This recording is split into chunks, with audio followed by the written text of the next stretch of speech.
Hello everybody, my name is Taylor Carson and this is my presentation for week 8, going over our last labs 4 through 7 that we've done. So this is my poster. I've got it posted up on the wall and I'm going to zoom in to get started. So for this presentation we are to walk the class through ATP production and regeneration, specifically how nucleotides and ribose come together to make ATP used for DNA replication. It says to start with the glucose and then go from there. So let's see. Okay, so flip my hands around, sorry. So we're starting here with glucose, so starting in the glycolysis. So we're gonna come here and then we're taking ATP and producing ADP to then form glucose 6-phosphate. And then going from glucose 6-phosphate, we're going to go to fructose 6-phosphate. But let's go ahead and jump back to glucose 6-phosphate. So following my arrow back, we're going to come up here. And glucose 6-phosphate starts the pentose phosphate pathway, where you're going to use NADP plus to produce NADPH and CO2, which those will be useful later.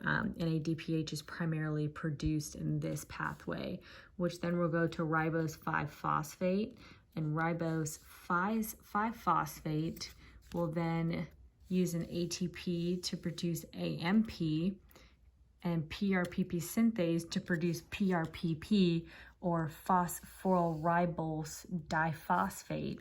And this PRPP is going to be very specific for producing nucleotides and precursors to making DNA, RNA and DNA. So then we're going to follow that all the way over here. So now we're at PRPP. So here we're going to be making, the purine rings. So we're going to follow that cycle. So we're making the phosphorylribose amine, taking an ATP and producing an ADP, to then go to glycinamide ribonucleotide, taking a carboxyl group. And following these all the way through, I'm sure we all have these to look at, just following through the cycle to make the purine ring. I'm very bad at pronouncing all of these names, so just going through. We're then going to end up with inosinate, I believe is how you say it. And then we're going to follow that over here to inosinate, sorry, that's how you say it. So a GTP plus an aspartate, it's going to do a GDP plus a phosphate group, which is going to make adenylosuccinate. We're going to get rid of a fumarate, which is then going to make AMP, which is adenosine monophosphate. This, specifically along with GMP, which we'll get into, is going to be the building blocks for DNA and RNA. So AMP, when we use 2 ATPs, we go from ADP to then ATP, which is adenosine triphosphate. So that's the main ATP that we're always talking about for energy. Going back here, we can also take an NAD plus to produce NADH plus, and then that's going to lead to the production of GMP, which, like we said, is a building block for RNA. And then again, using the kinase, 2 ATPs, ADP will then AMP will, or GMP, goodness, will go to GDP to then go to GTP, which is another final molecule from the structure that we just went through, from taking PRP to isinate to then GTP as well. Up here, there's also the way to make pyrimidines, which this is that CO2 right here. So let me just circle that.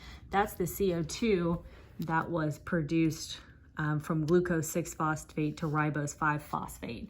So that's that CO2 coming in to then go to carbamic acid, which is then going to follow through to make carbamylospartate, which then comes down here to finally make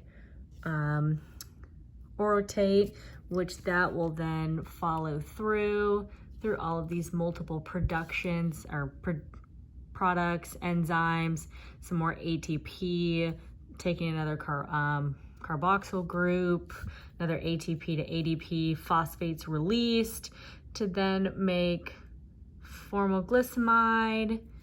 Oh goodness, where am I? No. Orotate. This will finally have the final production of urodilate, which is then, or uridine monophosphate.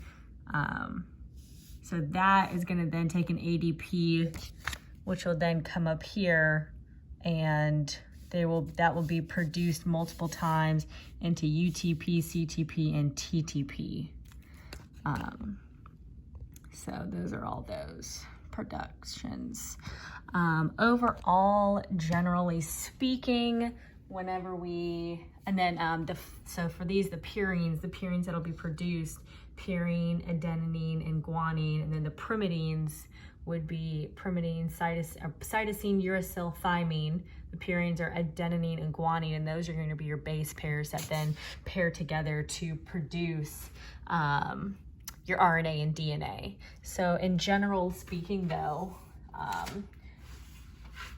so whenever we were here, that glucose is going to go through glycolysis, and then that will then eventually lead to pyruvate. Pyruvate then comes through here. Pyruvate is produced to acetyl-CoA, and again, that happens twice. Oh goodness, let me bend down here. So then that's gonna enter the citric acid cycle. We'll go through the citric acid cycle. NADH is produced in the citric acid cycle, and then also ATP and FADH2. 2 ATP will be produced because the citric acid cycle is gonna happen twice, because 2 pyruvates and 2 acetyl-CoAs are produced. These NADHs will come over to the electron transport chain, and FADH2 will both come over to the electron transport chain, which then happens, the electron transport chain will occur. You'll go through all of the phases of the electron transport chains through all the enzymes and produce that flow of electrons, and then that's what then generates the flow to then come up here and actually go through ATP synthase. So these are those steps that we very specifically went through on how the actual ATP is made. So then that generates the ATP synthase to have the electrons go through, and that's where ATP is then produced. Approximately 34 ATP are produced. So this in general, the electron transport chain and the ATP synthase, that's where most of the ATP is going to come through that we see in all of our cycles throughout our board. That's a general amount of where ATP is going to be made. It's also made in the citric acid cycle, of course, electron transport chain, and through glycolysis. And then we already went through NADH and FADH2, and then pyruvate is going to be produced through glycolysis as well. Now let's see if I missed anything. So we got the CO2.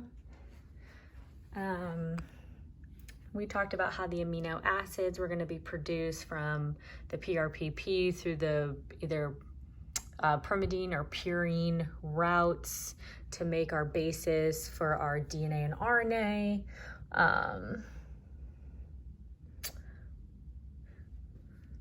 And then I believe that's it. Thanks for watching. Have a great rest of your week. Bye.